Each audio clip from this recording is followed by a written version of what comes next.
நேர்களே, தற்போது ஒரு முக்கிய செய்தி. பாஜகவில் இருந்து அண்ணாமலை விலகியிருக்கிறார். கூடுதல் தகவல்களை எமது தலைமை செய்தி ஆசிரியர் கண்ணன் வழங்க கேட்கலாம். கண்ணன், வணக்கம். கூடுதல் விவரங்கள். தீபிகா, தமிழக பாரதிய ஜனதா கட்சியின் முன்னாள் தலைவர் அண்ணாமலை அந்த கட்சியில் இருந்து விலகி இருக்கிறார். அவர் ராஜினாமா கடிதத்தை பாரதிய ஜனதா கட்சியின் தேசிய தலைவர் நிதின் நபினிடம் அவர் இன்று வழங்கி இருப்பதாக தகவல்கள் வெளியாகி இருக்கின்றன. அவர் தொடங்கக்கூடிய புதிய கட்சிக்கு தமிழக மக்கள் ஜனநாயக கட்சி, தமிழக மக்கள் கட்சி என இரண்டு பெயர்கள் பதிவு செய்யப்பட்டு இருக்கின்றன. இந்த இரண்டு பெயர்களில் ஒரு பெயரை அவர் வைப்பார் என எதிர்பார்க்கப்படுகிறது. நாளை மறுதினம் இது குறித்து அதிகாரப்பூர்வ செய்தியாளர் சந்திப்பு அறிவிக்கப்படும் என எதிர்பார்க்கப்படுகிறது.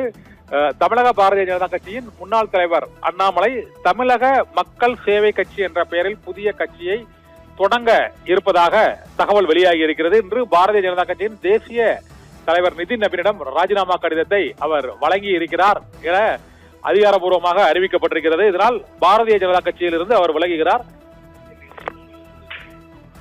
அண்ணாமலை தனி கட்சி தொடங்கப் போவதாக சத்தியம் தொலைக்காட்சி முதன்முறையாக செய்தியை வெளியிட்ட சூழ்நிலையில் கடந்த பல மாதங்களாக அந்த நீடித்து வந்த சர்ச்சைகளுக்கு மற்றும் சந்தேகங்களுக்கு முற்றுப்புள்ளி வைக்கக்கூடிய வகையில் நேற்று டெல்லி சென்ற தமிழக பாஜகவின் முன்னாள் தலைவர் அண்ணாமலை